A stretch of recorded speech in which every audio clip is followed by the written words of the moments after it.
নমস্কার। আজকে কুম্ভ রাশিকে নিয়ে বলবো। কুম্ভ রাশির ক্ষেত্রে রাহুর যে নবাংশ পরিবর্তন হচ্ছে এর কি প্রভাব পড়বে, কারণ রাশির উপরই তো রাহু অবস্থান করছে। তো এতদিন অবস্থান করছিল হচ্ছে আহ, নিজের নক্ষত্র শতবিশাতে এবং রাশির উপর অবস্থান যে নবাংশ পাচ্ছিল সেটা মীন নবাংশ ছিল, অর্থাৎ দেবগুরু বৃহস্পতি নবাংশ। এবার এই জানুয়ারি মাসের 25 তারিখ থেকে একদম 28শে মার্চ পর্যন্ত থাকবে শনিদেবের নবাংশ, সেটা হচ্ছে কুম্ভ নবাংশে। তারপরে আবার নবাংশ পরিবর্তন হবে, চরণ পরিবর্তন হয়ে যাবে, তখন চলে আসবে হচ্ছে মকর রাশিতে, সেটাও শনির নবাংশ থাকছে। কিন্তু কুম্ভ রাশিতে থাকাকালীন কীরকম প্রভাব পড়বে এই কুম্ভ রাশির ক্ষেত্রে, কোন দিক থেকে উন্নতি, কোন দিক থেকে বিশেষ সাবধান, এমন কি কাজ রয়েছে যেগুলো করা উচিত নয়, সেগুলো সমস্ত কিছু আজকে আলোচনার মাধ্যমে কুম্ভ রাশির ক্ষেত্রে তুলে ধরবো। কুম্ভ রাশির ক্ষেত্রে রাহু হচ্ছে কারক গ্রহ, রাহু কারক গ্রহ। তো যাই হোক, অনুষ্ঠানটি শুরু করার আগে সবার প্রথম বলি যেটা গ্রহের গোচর এবং চন্দ্ররাশি অনুসারে বলা হচ্ছে, কারো কোনো রকম ব্যক্তিগত কুষ্ঠিতর আলোচনা নয়। তার সাথে বলবো যদি অনুষ্ঠানটি ভালো লাগে তাহলে লাইক শেয়ার কমেন্ট অবশ্যই করবেন, তার সাথে সাবস্ক্রাইব করবেন। আপনারা সাবস্ক্রাইব করলে বিশেষভাবে অনুপ্রাণিত হয় এবং সাবস্ক্রাইব করলে আগামী দিনে যে সমস্ত ভিডিওগুলো আপলোড দেবো সেটা সহজেই আপনাদের কাছে পৌঁছে যাবে। তো যাই হোক, কুম্ভ রাশির ক্ষেত্রে রাহু রাশির উপর অবস্থান করছে, কারক গ্রহ, চালাক চতুর এই সময়কালে বিশেষভাবে হবে। এবং যে নক্ষত্রে থাকছে রাহু, নিজের নক্ষত্র শতবিশা নক্ষত্র, হিলিং পাওয়ার যথেষ্ট। তো শতবিশা নক্ষত্রের সম্পর্কে বিশেষভাবে আলোচনা করেছিলাম এর আগে। তো রাহু হচ্ছে কি ছায়াগ্রহ, রাশির উপর অবস্থান করছে, রাশিকে একটা বিশেষ প্রভাব ফেলবে। এবং তার সাথে ছায়াগ্রহ যেহেতু, তো ছায়াগ্রহের স্বভাব হচ্ছে যে রাশিতে অবস্থান করবে সেই রাশির অধিপতিকেও প্রভাবিত করবে, যে নক্ষত্রে থাকবে সেই নক্ষত্রের অধিপতিকে প্রভাবিত করবে, এবং তার সাথে যে গ্রহ অবস্থান করবে সেই গ্রহকে প্রভাবিত করবে। তো এই হচ্ছে তো ছায়াগ্রহ। তো ছায়াগ্রহ অবস্থানই করছে কুম্ভ রাশিতে। কুম্ভ রাশিতে রাহু নিজের নক্ষত্র, কুম্ভ রাশিকে নিজের রাশি পাবে। এই সময়কালে নিজেও যেরকম শক্তিশালী হচ্ছে সেরকম কিন্তু আবার শনিদেবকেও শক্তিশালী, অর্থাৎ শনিদেবের বলে কিন্তু বৃদ্ধি পাচ্ছে এই সময়কালে। শনিও বলবান অবস্থায়, রাহুও বলবান অবস্থায়। কারণ অপরদিকে শনি অবস্থান করছে ধনসম্পত্তির ঘরে মীন রাশিতে, এবং শনি যে নক্ষত্রে থাকছে সেটাও তো আবার নিজেরই নক্ষত্র, উত্তরা ভাদ্রপদে চলে আসলো। উত্তরা ভাদ্রপদ নক্ষত্র সম্পর্ক বিশেষ আলোচনা করেছি, যেটা একটা ম্যাথামেটিক্স, অঙ্কের হিসাবের মধ্যে চলা এবং বিশ্লেষণ করার ক্ষমতা খুব ভালো থাকে। মানে সমস্ত কিছু ঠান্ডা মাথায় করা এবং ধৈর্য ধরে করা, সেই জিনিসগুলো বুঝাচ্ছে। এবং সমৃদ্ধিশালী নক্ষত্র এটা হচ্ছে এই উত্তরা ভাদ্রপদ নক্ষত্র। উত্তরা ভাদ্রপদ নক্ষত্রে শনি কিন্তু অবস্থানই করছে দেবগুরু বৃহস্পতির রাশিতে, আর অপরদিকে আবার দেবগুরু বৃহস্পতি একদম মানে অবস্থান করছে এই কুম্ভ রাশির ক্ষেত্রে পঞ্চম ঘরে বক্রী অবস্থায়। তো দেবগুরু বৃহস্পতি আবার 11ই মার্চে আবার মার্গী হবে, তখন আবার অন্যরকম আলোচনা। কিন্তু আজকের যে আলোচনাটা এটা একদম 28শে মার্চ পর্যন্তই হবে, তারপরে আবার নতুনভাবে আলোচনা হবে। তো দেবগুরু বৃহস্পতির যে অবস্থান কুম্ভ রাশির ক্ষেত্রে, এটা কিন্তু একদম মারাত্মক অবস্থান এই কুম্ভ রাশির ক্ষেত্রে। তবে সবাই যে সমান ফল পাবে সেটা না, অনেক দাদা দিদি ভাই বোনদের জন্মকুষ্ঠিতে গ্রহের অবস্থান আবার যদি না ঠিক থাকে তাহলে কিন্তু জ্যোতিষীয় পরামর্শ দিতে হবে যে আপনার কোন নক্ষত্রে জন্ম, সেই নক্ষত্রের কী প্রভাব রয়েছে, এমন কি উপাচার করতে হবে যে উপাচার করলে যথেষ্ট এগিয়ে যাওয়া যাবে। তো একটা জ্যোতিষী কিন্তু ভালো বলতে পারবে। তো যাই হোক, দেবগুরু বৃহস্পতির আবার যে দৃষ্টিগুলো পড়ছে সেই দৃষ্টিগুলো তুখার। দেবগুরু বৃহস্পতি যেমন শরীর যে রাশিতে উচ্চ হয়, তুলা রাশি, সেই রাশিকে দেখছে যেটা হচ্ছে ভাগ্যের ঘর, অর্থাৎ দেবগুরু বৃহস্পতির ভাগ্যের ঘরে দৃষ্টি থাকছে। সেরকম দেবগুরু বৃহস্পতি লাভের ঘরে দৃষ্টি থাকছে, লাভের ঘরটা হচ্ছে ধনু রাশি, নিজের মূল ত্রিকোণ রাশিকে দেখছে, নিজের মূল ত্রিকোণ রাশিকে দেখছে। তো গ্রহ যখন নিজের মূল ত্রিকোণ রাশিকে দেখবে, নিজের ঘরে অবস্থান করবে বা নিজের নক্ষত্রে অবস্থান করবে, তা তো ভালো প্রভাব। নিজের ঘরকে দেখলে তো সেই ঘরে কোনো সময় খারাপ প্রভাব আসতে দিবে না। এবং দেবগুরু বৃহস্পতি দেখছে আবার শনির মূল ত্রিকোণ রাশি কুম্ভ রাশিকে, এবং কুম্ভ রাশির উপর রাহু অবস্থান করছে, অর্থাৎ রাহুর উপর দেবগুরু বৃহস্পতির দৃষ্টি পড়ার দরুন এ সময়কালে যেরকম রাহুর একটা অ্যাম্বিশন, স্বপ্ন, শনির কর্ম আর দেবগুরু বৃহস্পতির জ্ঞান সংমিশ্রণ হয়ে যাবে। তো রাহু কি করবে, সবসময় তো স্বপ্ন দিবে, ভ্রম তৈরি করবে মনের মধ্যে। রাহু দেখে কি অ্যাম্বিশন জিনিসটাকে বুঝায়? রাহু ছাড়া একমুক্ত জীবন চলবে না। কারণ এই যে নিত্য নতুন আমরা যে স্বপ্ন দেখি, এগিয়ে চলার যে প্রবৃত্তি, সমস্ত কিছু রাহু নিয়ে আসে জীবনের, লোভ লালসা সমস্ত কিছু রাহু। আর রাহু কুম্ভ রাশির ক্ষেত্রে কারো গ্রহ। তো কারোর জীবনে যদি লোভ লালসা হয়ে যায় যে আমার আমার জন্যই ওটা তৈরি হয়েছে, আমাকে সেই পথে যেতে হবে, তো সেই পথে তো অবশ্যই যাবে, কারণ এটা তো স্বপ্ন দেখাচ্ছে, অ্যাম্বিশন তৈরি করে দিচ্ছে যে তোমার জন্যই ওটা তৈরি, তোমাকে ওই পথে যেতে পারবে এবং তুমি পারবা। এই যে একটা অ্যাম্বিশন দেখানো, এই যে একটা জিনিস প্রভাব, এটা কিন্তু রাহুর দ্বারা হয়। তো কেউ যদি দেখে নাই এরকম স্বপ্ন, তো তো বিছানায় ঘুমাতেই পারবে না, ওর ঘুম আরাম হয়ে যাবে যে আমাকে যে পাবক সে পথে যেতে হবে, আমাকে এগিয়ে যেতে হবে। কুম্ভ রাশি তো একটা দার্শনিক প্রবৃত্তির রাশি। এরা যে কাজটা করে এরা নিজের জন্য করে না, এরা সমাজকে একদম হিলিয়ে দেয়, সমাজের জন্য করে, সমাজের কীভাবে উন্নতি হবে সেই কাজগুলো করে ফেলে। এরা ব্যক্তি বিশিষ্ট কাজ করে না যে আমাকে ওই ব্যক্তির কাজও করতে হবে, এরা সমাজের জন্য কাজ করে। এদের হিলিং পাওয়ারটা এত। শতবিশা নক্ষত্রের রাহু অবস্থান করছে, শতবিশা, মানে শত তারার সমাবেশ, যেটা হচ্ছে বিশা ভেষজ, অর্থাৎ হচ্ছে আরোগ্য ট্রিটমেন্ট, সেই জিনিসগুলোকে বোঝাচ্ছে। সেই জিনিসগুলো এখন মানে বিশাল একটা প্রভাব পড়বে, বিশাল প্রভাব পড়বে। মানে অনেক কিছু এখন চারিদিক থেকে একটা উন্নতির জোয়ার কিন্তু কুম্ভ রাশি শুরু হচ্ছে। কারণ সেটাই কিন্তু গ্রহদের অবস্থান ইঙ্গিত ওটাই দিচ্ছে যে দেবগুরু বৃহস্পতির দৃষ্টি থাকছে রাহুর উপরে। দেবগুরু বৃহস্পতি যে নক্ষত্র অবস্থান করছে সেটা তো পুনর্বসু নক্ষত্র। তো পুনর্বসু নক্ষত্রকে কি বলা হয়, যেটি এমন একটি মানে ধনুষবাণ, যে বাণ নিক্ষেপ করাবে সে নিজের কাজকে করে নিয়ে আবার সেই জায়গায় ফেরত চলে আসবে। এটা এত শক্তিশালী জিনিস, এই নক্ষত্রের শুভ কাজ করা হয়। আর শতবিশা নক্ষত্র এর আগে আমরা যেটা দেখেছিলাম যে অশ্বিনী নক্ষত্র, কেতুর নক্ষত্র, তো কী ছিল, হিলিং পাওয়ার এখানটাতে ছিল, ডাক্তার বা যে ভেষজ সেই জিনিসটাও এখানটাতে উঠে আসছিল। কিন্তু এই শতবিশায় যাচ্ছে কি ভেষজের উপরের অংশ, যেমন ডাক্তার হবে সে ওষুধ আবিষ্কার করবে, এমন প্রফেসর হবে যে সে গবেষণাও করবে, বই লিখবে, এরকম। তবে কি এদের ইন্টেনশনটা ঠিক রাখতে হবে। যেরকম ভালো দিক রয়েছে সেরকম কিন্তু খারাপ দিকও রয়েছে। তো শতবিশা নক্ষত্রের এরকমই প্রভাব, এত সুন্দর প্রভাব, শুধু ইন্টেনশনটা ঠিক রাখতে হবে। এবং এদেরকে কিন্তু চেনা খুব মুশকিল হয়ে যায় শতবিশা নক্ষত্রে। এদের কিন্তু বাইরে এক রূপ থাকে আর ভিতরে কিন্তু আর এক রূপ থাকে।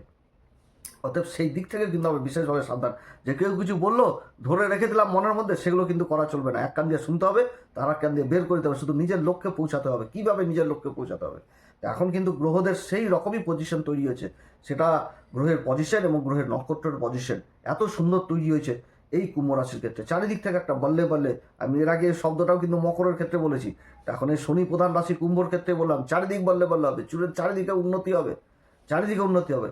কিন্তু সবার ক্ষেত্রে যে হবে সেটাও আবার না। অনেক দাদা দিদি ভাই বোনদের জন্মকুষ্ঠিতে বহু গ্রহ একটা মানে অবস্থান পজিশন খারাপ রয়েছে, তো তাদের কাছে বিশেষভাবে অনুরোধ করবো ভালো জ্যোতিষীয় পরামর্শ নেবেন। সময় যদি একবার চলে যায় তাহলে কিন্তু ফেরত আসা মুশকিল রয়েছে। এখন ভালো সময় ভালো কাজ করতে হবে। তো যাই হোক, কুম্ভ রাশির ক্ষেত্রে এই যে রাহুর অবস্থান, যে পজিশনটা থাকছে রাহুর এই যে নবাংশটা পরিবর্তন হচ্ছে, চলে আসতে এবার শনি নবাংশে। তো শনি তো এখানটাতে নিজের নক্ষত্র অবস্থান হচ্ছে, তো শনির বলটা আরও বৃদ্ধি করাচ্ছে। আর যে নক্ষত্র উত্তরা ভাদ্রপদে ক্ষেত্রে সমৃদ্ধশালী নক্ষত্র বলা হয়, সমৃদ্ধির বর্ষণ, যে যে জলধারায় গাছপালা বেড়ে উঠে সেই জিনিসটাকে বোঝাচ্ছে, সমৃদ্ধি করাবে। কুলদীপক নক্ষত্র, যে নক্ষত্রে মানে এই নক্ষত্রের জাতক জাতিকারা সমাজে মান সম্মান খ্যাতি যা সমস্ত কিছু পায়, জীবনটাকে হিসাবের মধ্যে নিয়ে চলে আসে, ক্যালকুলেটের মধ্যে নিয়ে চলে আসে উত্তরা ভাদ্রপদ। সেরকম শতবিশা হিলিং পাওয়ার নিয়ে বললাম, আবার পুনর্বসু সেই নক্ষত্রকেও বললাম যে পুনর্বসুর কী ক্ষমতা রয়েছে। তো তিনটি গ্রহে নিজের নক্ষত্রে থাকছে, শুধু নবাংশগুলো আলাদা আলাদা হয়ে গেছে। এই তো হচ্ছে ব্যাপার। তো যাই হোক, এই নক্ষত্রে থাকা মানে কি হচ্ছে, যে প্রযুক্তি, অনলাইনের কাজ, social media, YouTube, IT, research, জ্যোতিষশাস্ত্র, চিকিৎসা বিজ্ঞান, যোগাযোগের জায়গাটা ব্যাপক হয়ে যাবে এই সময়কালে। ব্যাপক যোগাযোগ হবে, যেটা কল্পনার বাইরে হবে, কল্পনার বাইরে হবে। রাজনীতিবিদ হবে, তো যে রাজনীতির সাথে যুক্ত থাকবে সে কূটনীতিবিদ হয়ে যাবে, এমন এমন চাল খাটাবে যে সমাজে মান সম্মান পদ প্রতিষ্ঠা অনায়াসে কিন্তু লাভ করবে। এত সুন্দর পজিশন হতে যাচ্ছে। নতুন নতুন দিশা পাবে এগিয়ে চলার জন্য। কর্মক্ষেত্রে যারা সফটওয়্যারের সাথে যুক্ত রয়েছেন, কোনো আইটি সেক্টরে যুক্ত রয়েছেন, যোগাযোগের কাজে যুক্ত রয়েছেন, বাণিজ্য সংক্রান্ত কাজের সাথে যুক্ত রয়েছেন, অ্যাডভাইজার হিসাবে কাজ করছেন, ভালো অবস্থান। যে কোনো মানে আইন সংক্রান্ত দিকে যারা কাজ করছেন যথেষ্ট একদম ভালো অবস্থান হতে যাচ্ছে। সোশ্যাল মিডিয়াতে যারা অ্যাক্টিভ রয়েছেন, যারা মিডিয়া সেক্টরে রয়েছেন, মার্কেটিং ফিল্ডে রয়েছেন, বিভৎস অবস্থান হতে যাচ্ছে। মানে কি বলবো, নতুন নতুন চিন্তা আসবে এবং নেতৃত্ব দেওয়ার ক্ষমতাও শক্তিশালী হবে। যারা সমাজকে নেতৃত্ব দিচ্ছে, যে কোনো একটা রাজনৈতিক পদে রয়েছে, তাদেরও ক্ষেত্রে কিন্তু একটা ভালো অবস্থান, যে নেতৃত্ব দিতে পারবে, সমাজকে একটা অন্যদিকে নিয়ে যেতে পারবে, একটা আলাদা অন্য জিনিস সবার মধ্যে নিয়ে আসতে পারবে। সেরকম কিন্তু নিজেকেও আবার নতুনভাবে কিন্তু প্রতিষ্ঠাও করতে পারবে। নতুন নতুন সমস্ত কিছু দিশা দিক নির্ণয় সমস্ত কিছু হতে যাচ্ছে এই নক্ষত্রে।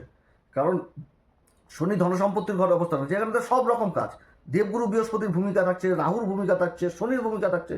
শনি যে কাজ করাবে, যেমন লোহার কাজ, তারপরে তেলের কাজ, পেট্রোলিয়াম পদার্থ, কয়লা, খাদান, এগুলোর দিকে উন্নতি হবে। তারপর শ্রমজীবী মানুষদেরও উন্নতি হবে।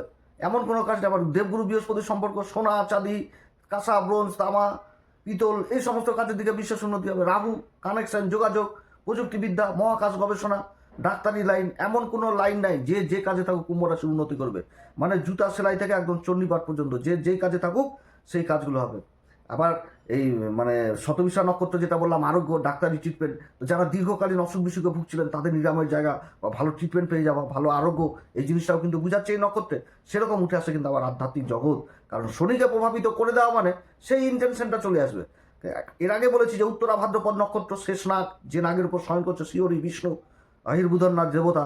অর্থাৎ এই সময়কালে যেরকম কর্মের প্রতি একটা মানে ভক্তি, সেরকম ঈশ্বরের প্রতি ভক্তি জাগবে, ঈশ্বরের প্রতিও একটা সেই জিনিসটা আসবে। সব কিছুর আর মূলেই হচ্ছে ঈশ্বর, আধ্যাত্মিক চেতনা। এই জিনিসগুলো কিন্তু ফিরে আসবে এই কুম্ভ রাশির। তার সাথে যাত্রা হবে, এবং যে যাত্রাটা হবে সেই যাত্রাতেও কিন্তু একটা ভালো অবস্থান হতে যাচ্ছে। মানে যে যাত্রাগুলো করবে সেই যাত্রাতেও কিন্তু মানে সাফল্য লাভ পেয়ে যাওয়া, সেই জিনিসগুলো কিন্তু বুঝাচ্ছে। এবং তার সাথে নিজের যে অহংকার, সেই জিনিসগুলোও কিন্তু এই সময়কালে দূর হবে। এবং তার সাথে কি এই কুম্ভ রাশির যদি কোনো মাইনাস দিক থাকে সেটা হবে কিন্তু যে আমি সব জানি, সর্বজান্তা, এটা করলে কিন্তু চলবে না এই সময়কালে। ওভার কনফিডেন্ট কিন্তু ভালো না, যেহেতু শনি বলবান রাহুর রাশির উপর চলে আসছে, ভ্রম জিনিস করে দেবে যে আমি সব কিছুই পারি, এগুলো কিন্তু ত্যাগ করতে হবে এই সময়কালে। এবং পারাপারি করে কোনো সিদ্ধান্ত হঠকারিতে নেওয়া যাবে না, এগুলো কিন্তু সব মাইনাস দিক বলছি, যেগুলো কাজ করা উচিত হবে না। ভুল সিদ্ধান্ত থেকে দূরে থাকতে হবে, একদম ঠান্ডা মাথায় চিন্তা করতে হবে, যে যে বিষয়টা জানা নাই সেটা অন্য যে জানে তার সাথে আলাপ আলোচনা করা উচিত।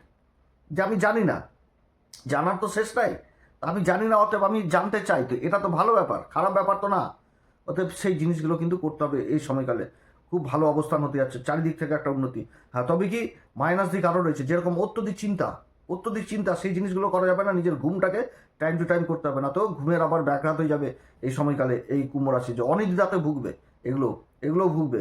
এদিক থেকে যথেষ্ট ভালো মানে থাকতে হবে। এবং তার সাথে কি শর্টকাট পদ্ধতি, বেআইনি পথ, অন্যায় পথ, ছলচাতুরি পথ, এগুলো থেকে দূরে থাকতে হবে। কারণ এই ইন্টেনশনটাও দিবে কিন্তু রাহু, যেহেতু পাপী গ্রহ, এটা কয়লা, যতই পরিষ্কার করো, যতই ধো, কয়লায় থাকবে, আবার সেই কয়লা জ্বালালে আবার সেই আগুন হবে, সেই আগুন দিয়ে আবার অনেক সমাজের কাজ হবে। তো সেই রকম জিনিস কিন্তু যে খারাপ ইন্টেনশন থেকে সবসময় দূরে থাকতে হবে, বেআইনি পথ থেকে দূরে থাকতে হবে এই সময়কালে। খুবই এইগুলো জিনিস করতে হবে। এবং মিথ্যা কথা বলা, এগুলো থেকে দূরে থাকতে হবে।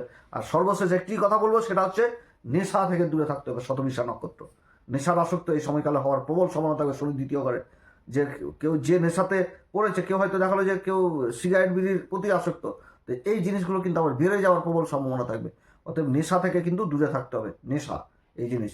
যাই হোক, অবস্থান যথেষ্ট ভালো, গুরুর কৃপা পেয়ে যাচ্ছে, তার সাথে শনির আশীর্বাদ পেয়ে যাচ্ছে, ভালো প্রভাব পড়বে এই কুম্ভ রাশির, অনেক দিক থেকে উন্নতি।